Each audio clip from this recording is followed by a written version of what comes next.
Today's recipe, we're making quinoa chocolate chip cookies. Now I'm using quinoa flour instead of regular white flour, which makes it a bit healthier. This is an ancient grain and it has a lot of fiber and protein, so it's a really nice substitution.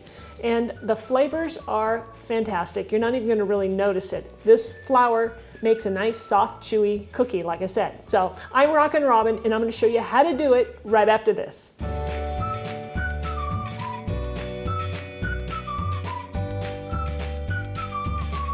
So like most, chocolate chip cookie recipes, we're gonna start off by creaming together our sugars and our butter together. So I'm combining my white sugar and light brown sugar to my Kitchenaid mixer, and I'm gonna add the butter, and then we'll just mix that up until it's nicely combined.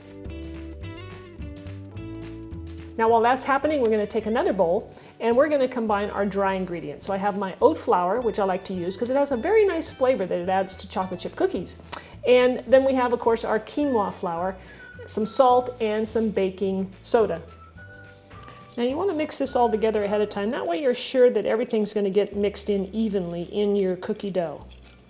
Now here's our butter and sugars that we're creaming, and it's still crumbly. This is not ready yet, so we're going to go until it gets nice and smooth. So this is what you're looking for. You notice how the butter and the sugar looks much smoother and creamier. So turn off your mixer before you add the egg.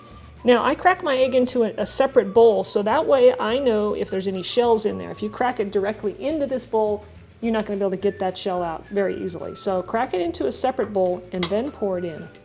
And I'm going to add some vanilla extract, and we're going to mix this up. Once the egg is combined, we can start adding the flour.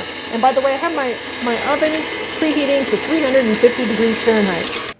So I'm going to add about 3 scoops of my combined flours here, and just do it on low so you don't get flour in your face. And you're going to mix that in. Once it looks like it's combined, then we'll add some more flour. And just keep adding the flour until it's all in there. It's almost all in now. I'm going to go ahead and pour the rest of this in. Turn the speed up and even scrape the bottom of the bowl to make sure everything gets mixed in nicely. Now these are the chocolate chips that I like to use. They're my favorite. They're called Guittard and they're milk chocolate. They are the best. I tell you, I could eat the whole bag just by themselves. They're that good. And just mix this on low. So now I'll take a spoon, just a, tablespoon type size, and I'm going to make balls out of the dough. And you just want to try and make the balls about the same size. You can roll them in your hands, something like that. Now if you want, you can freeze the dough as well, and then make balls first, freeze them, and then you can just pop them out of the freezer, let them thaw out a little bit, and then bake them, and you'll have fresh, warm cookies whenever you want. So these are going to go into the oven at 350 degrees Fahrenheit for between 12 and 14 minutes. So here, I just took these out of the oven at 13 minutes, and I think they're perfect. So I'm going to let them cool a little bit, and then I can take them off the pan.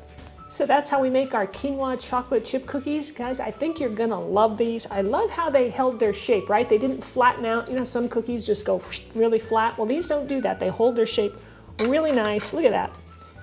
Beautiful thickness. And when you open it up, it's soft. I can feel it when I open it. But it's soft and chewy. That is so delicious. I love those Guittard chocolate chips. They're the best. And then you've got this nice, soft, chewy, warm cookie that is just delicious. What can I say? Try it, guys. I hope you will. Leave me a comment down below. Let me know if you're going to try it. And if you do try it, let me know your results. I always like to get a little feedback from my recipes. I do appreciate that. So, if you'd like to subscribe to my channel, please click the subscribe button. You'll find one at the bottom of the video, and there'll be one on the screen at the end.